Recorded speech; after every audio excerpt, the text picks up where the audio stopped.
What's up, y'all? Welcome back Pitchside with Parker to our final day of the group by group Euro 2021 previews. And today we saved the best for last.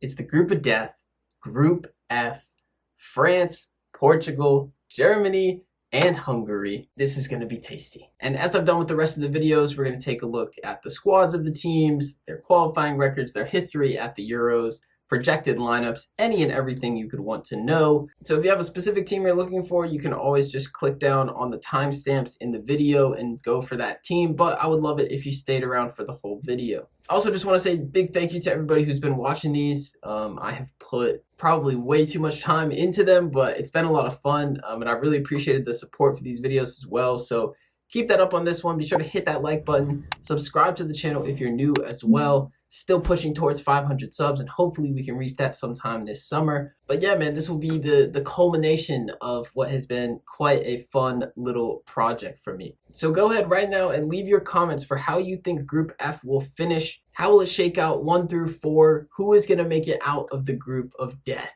And once you've done that, we can get started. We'll kick it off by taking a look at the host cities on the map. And as you can see, Munich and Budapest are the host cities here. It is interesting that Germany and Hungary were the two with host cities, despite France and Portugal kind of being the top 2 teams here. But I don't really think that'll make a huge difference, all things considered. There's not a crazy amount of travel for any of these teams, and the host cities are relatively close together. The only other thing to note here is that it will be full capacity in Budapest, 100% of fans allowed in. It's the only stadium at the Euros that will be able to say that. You never know, that could be a big boost for Hungary. They play both Portugal and France there, so if there is to be some sort of crazy shakeup in this tournament, it could come from one of those games. So let's dive into the group of death, and we're gonna go team by team, starting first with France. Les Bleus are the best team in the world every day of the week. You just cannot tell me otherwise. But some of the other great teams around Europe have closed the gap since their World Cup victory in 2018.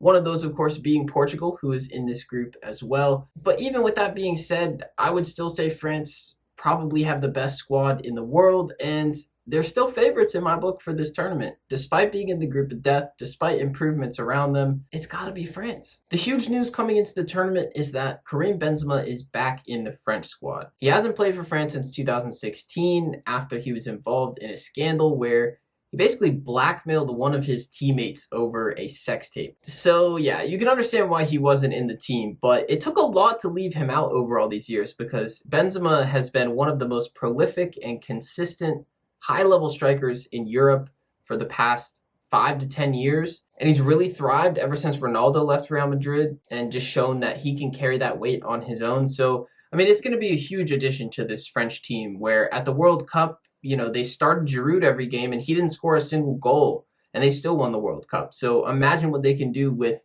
a goal-scoring forward inserted into the lineup. I think when you look at Benzema, Mbappe, Griezmann all playing together, no matter who that 4th player is, and in this lineup I have Dembele, France should have the best front 4 in the entire tournament, mostly just off the quality of those 3 alone. And I say whoever plays right wing because I think we all remember that 2018 French squad where sometimes Deschamps would play Matuidi at left mid, or he would sometimes play Sissoko as right mid just to, I guess, add more defense or whatever. But, you know, Sissoko is in the squad, so I wouldn't be shocked if he's just happens to be out there one game. And I've also seen France play with like the diamond midfield setup in some of their friendlies and qualifiers.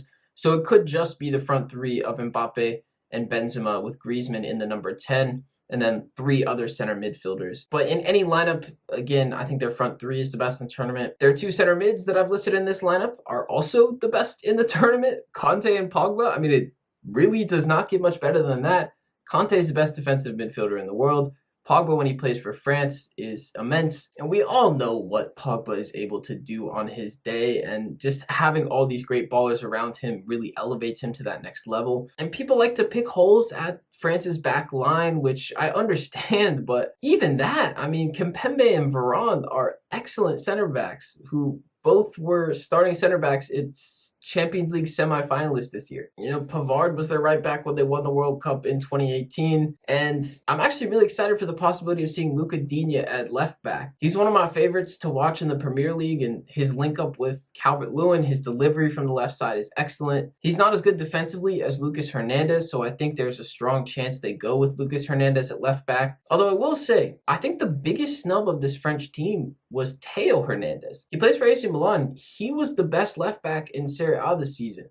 And I was shocked that he didn't get a call-up. I don't really know what happened, but that is an area where I think France could improve. And my final thought on France is that, it really feels like a team where Didier Deschamps almost does all he can to hold back this team, like tactically and with his selections. I'm sure in this tournament at some point he will randomly start Giroud or Sissoko, or like he'll leave Conte on the bench for some reason. He makes it so difficult. He's almost like one of those parents that like wants to make his kid learn stuff the hard way, like some rich parent who won't give his kid an allowance just because he wants to make him earn it or something. But France still managed to win a World Cup, the literal pinnacle of the game, in spite of Deschamps. And so when you add in Benzema to the mix as well, I just don't see how this team can't be the favorite. Even from the group of death, I still have to pick them as my presumptive winner. If I was forced to put money on it, I think France are going to win the Euros. And quite honestly, I'm not that worried about Portugal or Germany dismantling them in the group stage, but we'll get to those teams. So yes, let's go ahead and talk about Portugal. Of course, the Portuguese are the defending champs of Euro 2016, but that team was dramatically different than the team that we're going to see in 2021. I mean, you went from a team that was pretty much solely built around Ronaldo, and when they got to the final, it was Eder who scored the game-winning goal. Like, the level after Ronaldo was so much lower than this team in this present day, because I hate to break it to you if there's any Ronaldo fanboys watching out here, Ronaldo might be like the third best player on this team right now. And I'm not sure that he's even the best leader or the best choice as captain. So that makes picking and managing this team so much more difficult. And then when you throw in the fact that they've been put in this group of death, all of a sudden, I think Portugal are going to face a lot of growing pains in this World Cup, despite the immense amount of talent on their roster. Now, with that being said, when you're building the roster and you're looking at this squad, of course, Ronaldo is still the first name on the team sheet, and you kind of just build from there. So looking at the front three, the question is going to be who plays alongside Ronaldo. You're looking at probably picking 2 out of, I would say, 3 forwards to fill out that front line between Diogo Jota, Joao Felix, and Bernardo Silva. But I went with Jota and Felix. I just feel like those are the best 2. I mean, Bernardo Silva is a fantastic player as well, and I think even if he's not necessarily a starter, he would get used a ton in this team. The issue I have when I'm looking at building this Portugal team is that they have a lot of guys who kind of take up the same positions. Joao Felix is best as a second striker, as a number 10. Bruno is best as a number 10. And at this point, Bruno is completely undroppable from the team. Even Jota has a lot more experience playing through the middle than he does purely sticking out wide. And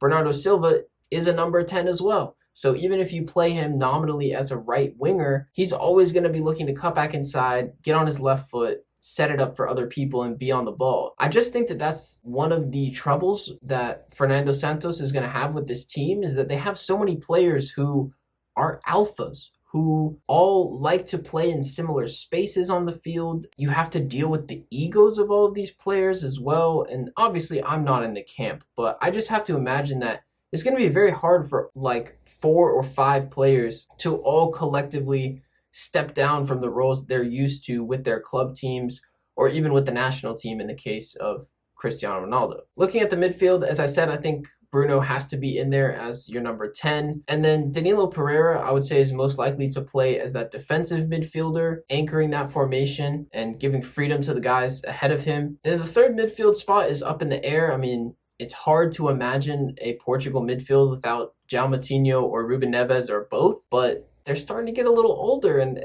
I think that this might be the year we finally see that, because I think that Renato Sanchez deserves a shot in the midfield. He had a great season for Lille. I mean, he was actually really good for Portugal in the last Euros as well. That was kind of one of his breakout moments. And one thing that I think he could bring very much to the team is that with Lille, he actually played right midfield a lot. They played like a 4-4-2, and he didn't always play center mid. And so even if you do play him at center mid, he has that capability and that instinct to kind of cover out on the wings. And so especially if, say, Ronaldo ends up playing on the wing, or Joao Felix is another player that has to get stuck on the wing, but really he's not going to do a lot of tracking back. I think that Renato Sanchez will bring a lot of value. Of course, he's good on the ball as well, but his defensive instincts and his ability to cover for those forward players, I think, would help a lot in their midfield. And they're going to have a very strong back line as well. I think this is one of the strengths of Portugal, is that Ruben Dias right now is looking like the best center back in the world. And they've got two great options to pair with him, with Pepe and Jose Fonte. And then João Cancelo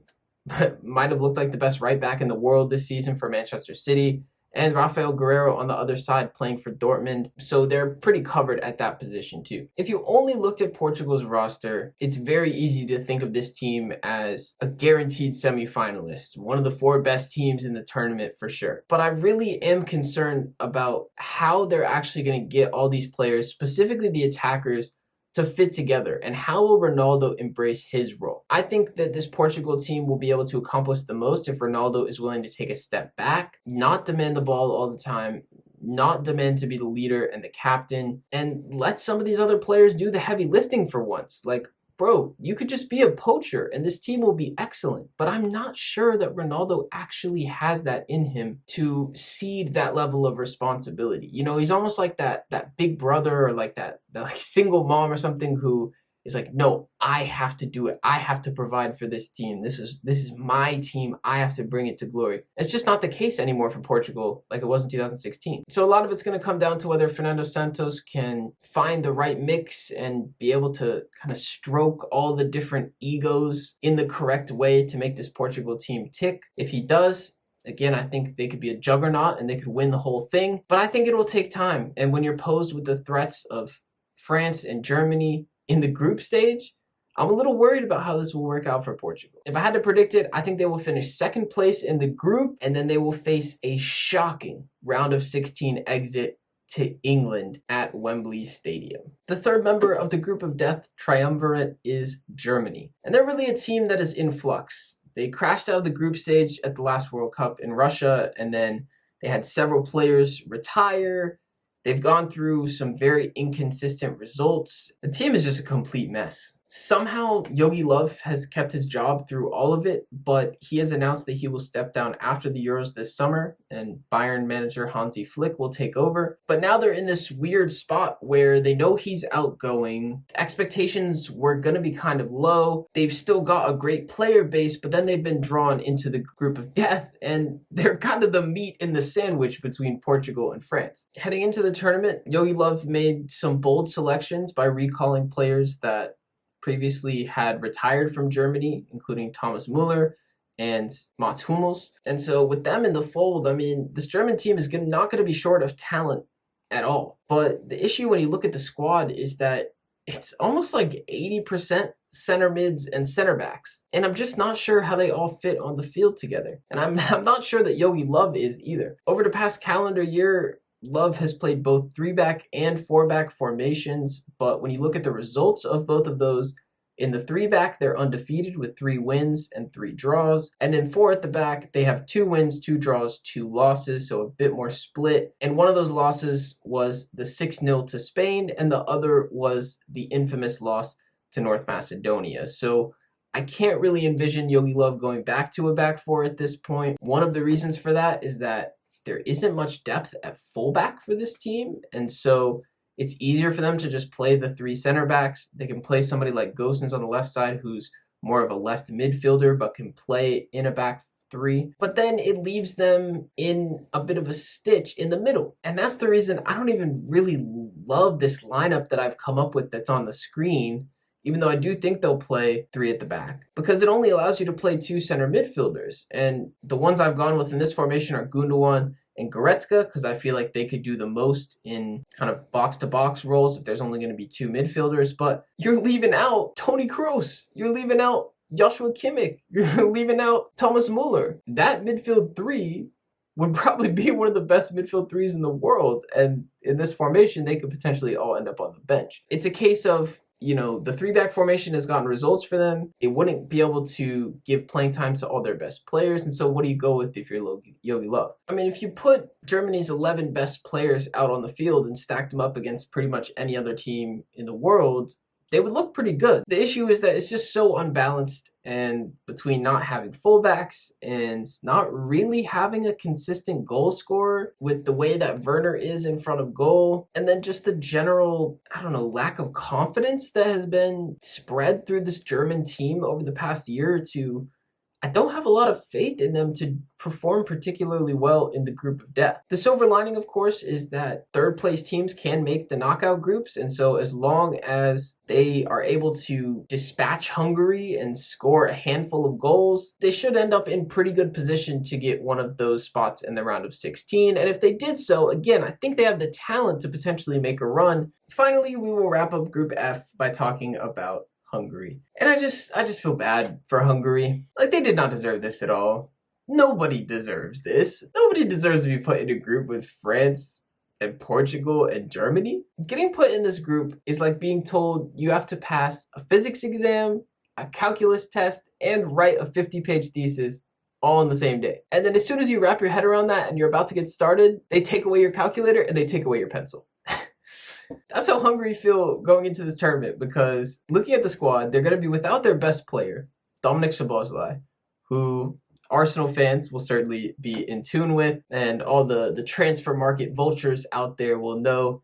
He's recently moved to RB Leipzig, although he hasn't been able to play a lot there because of his injury. He's Hungary's best attacking player by a long shot, despite the fact that he's only 20 years old. He scored the goal that won them the playoff final against Iceland in stoppage time, and like he's really the heartbeat of this Hungarian team, and they were able to really rally around him and his driving force going forward, but they will be without him for the Euros. So where does that leave them? I mean, the only two other players you're probably likely to heard of on this team are Peter Gulácsi and Willi Orban, who also play with Szoboszlai at Leipzig. And those are two quality players for sure. I like Gulácsi a lot as a goalkeeper, but they're going to be quite busy. Let's just say that much. And if you need any evidence of the state of the rest of this team, just look at their front man, Adam Zalai. I mean, he's one of the first names on the sheet in terms of Hungary's attack, and the man has scored exactly 1 goal in each of his past 2 seasons with Mainz in the Bundesliga. So yeah, safe to say goals are not going to be easy to come by for this team. My verdict is just that, honestly, I hope Hungary have fun. Like, you're going to have opportunities for some great jersey swaps in this group, so line it up early. You know, they can decide amongst themselves who gets what game, who gets what player, but at least come home with a cool jersey, and you're going to get to play in front of your fans in Budapest a couple of times. And I would expect absolute mayhem at the Puskás Arena should they actually find a goal, because scoring against France and Portugal, yeah, it's going to be a very tall task for Marco Rossi's men. So that brings us to the conclusion of our Euro 2021 previews. Group F complete, and that is that. We are just one day away from kickoff. I hope you're as excited as I am. I appreciate everybody who's watched this video and all the rest of the previews. You can go back and watch all the previews. There's a playlist that I will link right here so you can catch up on those if you missed any of them. I don't know exactly what my content schedule is going to look like heading into the Euros, because a lot of the games are in the middle of the day. I have work, and I don't like making videos when I can't watch the games, let alone the time restrictions. So we'll have to see what it brings, but I just kind of put everything I could into these previews, and I hope that y'all enjoyed them. So if you did, smash the like button on this video, subscribe to the channel if you're new, make sure you have those post notifications on, and I'll see you next time. Peace.